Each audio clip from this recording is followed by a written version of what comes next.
Ready start. Delhi की शराब नीति के मामले में पूर्व उप मुख्यमंत्री मनीष सिसोदिया की गिरफ्तारी के बाद 8 विपक्षी दलों की ओर से लिखा इस आशय का पत्र कई प्रश्न खड़े करता है कि केंद्रीय एजेंसियों का दुरुपयोग किया जा रहा है। इस पत्र में आम आदमी पार्टी के साथ साथ अन्य विपक्षी दलों के नेताओं ने भी हस्ताक्षर किए हैं। सबसे पहले तो यही प्रश्न उठता है कि आखिर आम आदमी पार्टी को छोड़कर केवल 7 विपक्षी दल ही इस नतीजे पर क्यों पहुंचे कि केंद्रीय एजेंसियों का दुरुपयोग किया जा रहा है।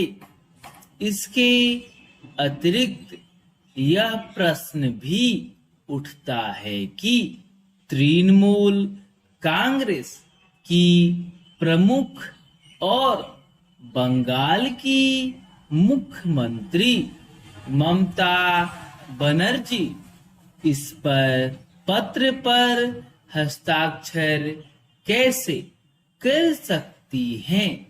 क्या बंगाल के शिक्षक भर्ती घोटाले को अनदेखा कर दिया जाए?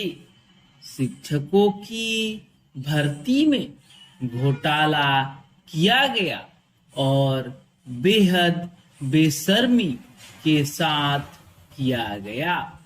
यह निष्कर्ष कलकत्ता उच्च न्यायालय का है।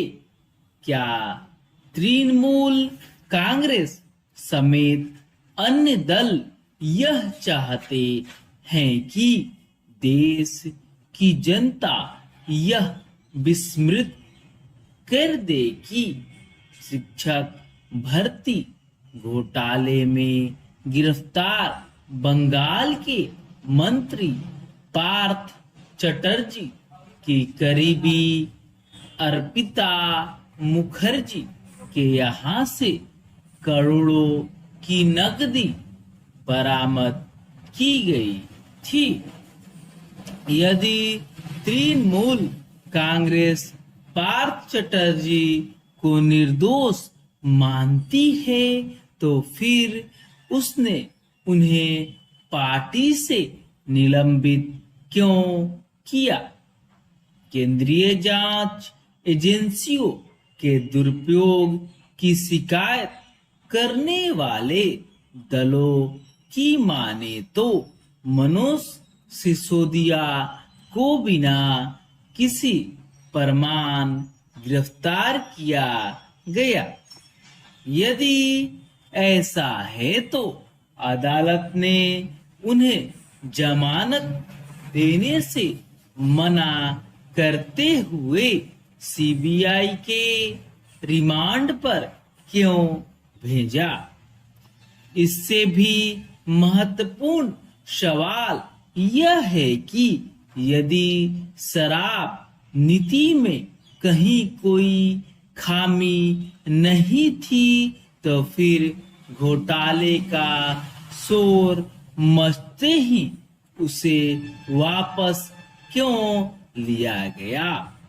क्या विपक्षी दल इसकी जिम्मेदारी ले सकते हैं कि दिल्ली सरकार की ओर से वापस ली गई शराब नीति में कहीं कोई खामी नहीं थी और उससे शराब विक्रेताओं को कहीं कोई अनुचित लाभ नहीं मिल रहा था।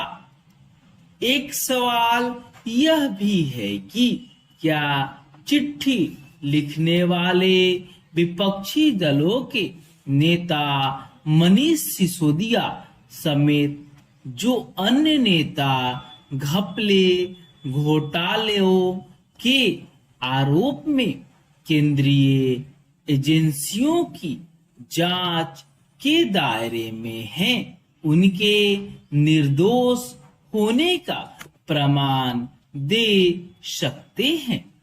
यह हैरानी की बात है कि विपक्षी नेताओं की चिट्ठी में उन्हें लालू यादव का भी जिक्र है, जिन्हें चारा घोटाले में सजा सुनाई जा चुकी है। यह सही है कि ऐसी कोई सरकार नहीं जिस पर केंद्रीय जांच एजेंसियों का दुरुपयोग करने का आरोप न लगता हो, लेकिन इसका यह मतलब नहीं कि राजनीतिक भ्रष्टाचार पर पूरी तरह लगाम लग गई है।